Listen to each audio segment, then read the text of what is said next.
Pelajaran Sekolah Sabat Minggu 20 April 2025. Pelajaran keempat, triwulan kedua. Dengan judul untuk hari ini, Nimrod dan Niniwe. Eden diciptakan sebagai rumah ideal bagi umat manusia. Sekali dosa masuk, Tuhan tidak punya pilihan selain memisahkan umat manusia dari taman dan pohon kehidupan, setidaknya untuk saat ini. Di luar taman, manusia dituntut untuk bekerja keras demi kelangsungan hidup mereka sendiri. Hidup menjadi sulit. Kita harus hidup dengan rasa sakit dan keringat di kening kita. Kejadian 3:16-19.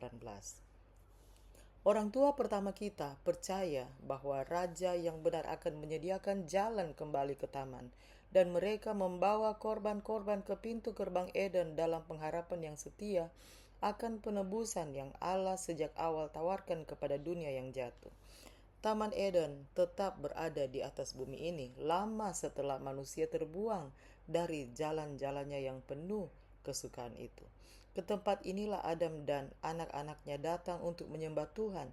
Di sini mereka memperbarui janji-janji mereka untuk taat kepada hukum terhadap mana pelanggaran mereka telah menyebabkan terbuangnya mereka dari Eden. Apabila arus dosa melanda dunia ini dan kejahatan manusia menetapkan kebinasaan mereka oleh air bah, tangan yang telah mendirikan Eden itu telah mengangkatnya dari dunia. Tetapi pada pemulihan yang terakhir, bila mana akan ada langit yang baru dan bumi yang baru, dalam Wahyu 21:1, maka taman itu akan dikembalikan lagi dalam keadaan yang lebih mulia daripada awal mulanya.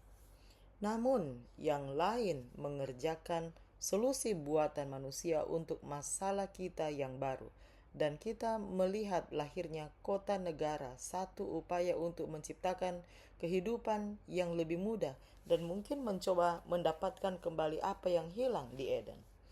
Bacalah Kejadian 10 ayat 1-12. Di sinilah Alkitab memperkenalkan sejumlah pemain politik kunci yang ditemukan di seluruh bagian Alkitab lainnya, termasuk Niniwe dan Babel. Mengingat apa yang kita ketahui tentang peran kota-kota itu di kemudian hari, apakah yang dapat kita simpulkan dari ayat-ayat ini? Saya baca dalam Kejadian 10 ayat 1-12. Inilah keturunan Sem, Ham, dan Yafet, anak-anak Nuh. Setelah air bah itu, lahirlah anak-anak lelaki bagi mereka. Keturunan Yafet ialah Gomer, Magog, Madai, Yawan, Tubal, Mesek, dan Tiras. Keturunan Gomer ialah Askenaz, Rifat, dan Togarma. Keturunan Yawan ialah Elisa, Tarsis, orang Kitim, dan orang Dodanim. Dari mereka inilah berpencar bangsa-bangsa daerah pesisir. Itulah keturunan Yafet, masing-masing di tanahnya dengan bahasanya sendiri, menurut kaum dan bangsa mereka.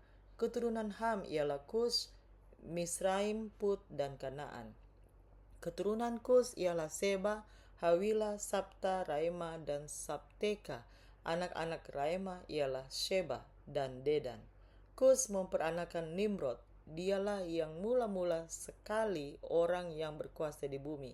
Ia seorang pemburu yang gagah perkasa di hadapan Tuhan. Sebab itu dikatakan orang seperti Nimrod, seorang pemburu yang gagah perkasa di hadapan Tuhan.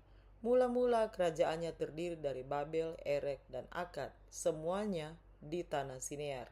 Dari negeri itu ia pergi ke Asyur, lalu mendirikan Niniwe, Rehobot, Ir, Kala, dan Resen di antara Niniwe dan Kala. Itulah kota besar itu. Beberapa telah membaca tentang Nimrod dan menyimpulkan bahwa dia adalah pahlawan yang mulia, seperti pahlawan penakluk dari mitologi kekafiran. Tetapi ketika Alkitab menggambarkan dia sebagai yang perkasa di bumi dan pemburu yang perkasa di hadapan Tuhan, itu bukanlah pujian. Nimrod hebat dalam perkiraannya sendiri dan dia berdiri di hadapan Tuhan dalam artian bahwa ia menentang Tuhan. Apa yang kita lihat dalam ayat-ayat ini adalah penyebaran pemberontakan melawan Tuhan. Pemberontakan yang akan terus ada sampai pada akhirnya semua pemberontakan akan diberantas selamanya.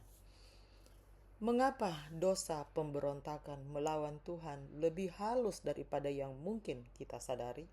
Bagaimanakah kita bisa melindungi diri kita dari sifat yang sangat manusiawi ini? Demikianlah bacaan pelajaran Sekolah Sahabat Minggu 20 April 2025. Kita akan lanjutkan di bacaan pelajaran Sekolah Sahabat di hari berikutnya. Tuhan memberkati.